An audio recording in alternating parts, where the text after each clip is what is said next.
नमस्कार, खाऊ संस्कृती किचनमध्ये तुम्हा सर्वांचं स्वागत आहे. आज आपण बनवणार आहोत व्हेज मेयोनीज.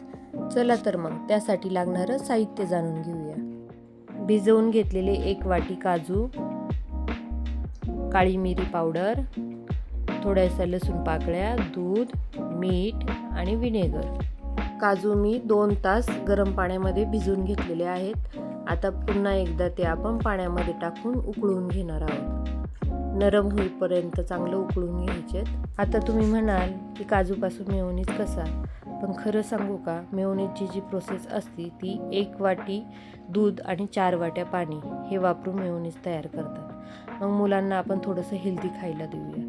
विकत आणलेल्या मेयोनीजपेक्षा हा घरी बनवलेला मेयोनीज एकदा खाऊन बघा, खरंच खूप छान चव लागते. काजू स्वच्छ धुवून आपण मिक्सरच्या भांड्यामध्ये टाकून घ्यायचे.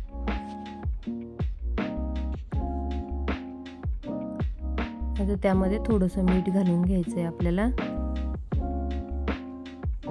5-6 लसूण पाकळ्या, काळी मिरी पूड, या जागेवर तुम्ही पांढऱ्या मिऱ्यांची पूडही घालू शकता, थोडंसं दूध. आता ही प्रोसेस आपल्याला थोडं थोडं दूध घालून काजूची चांगली पेस्ट होईपर्यंत करत राहायची आहे. हा आपण बनवलेला जो मेयोनीज आहे तो 1 दिवस टिकतो. आपण 1 दिवस फ्रीजमध्ये ठेवून त्याला दुसऱ्या दिवशी वापरू शकतो, पण तो जास्त दिवस टिकत नाही. आणि त्याला जर आपल्याला 8 दिवसासाठी जर स्टोअर करायचं असेल तर त्याच्यामध्ये आपण 1 चम्मच ऑलिव्ह ऑइल घालायचं आहे. ऑलिव्ह ऑइल घातल्याने तो जवळजवळ 8 दिवस टिकतो. आता मी त्यामध्ये थोडंसं विनेगर घालून पुन्हा एकदा वाटून घेतलं आहे. आता हा आपला मेयोनीज तयार झाला आहे. आता हा स्टोअर करण्यासाठी तुम्ही यानंतरनं 1 चम्मच ऑलिव्ह ऑइल घालून त्याला स्टोअर करू शकता. तुम्हाला माझी रेसिपी कशी वाटली मला कमेंट करून नक्की सांगा.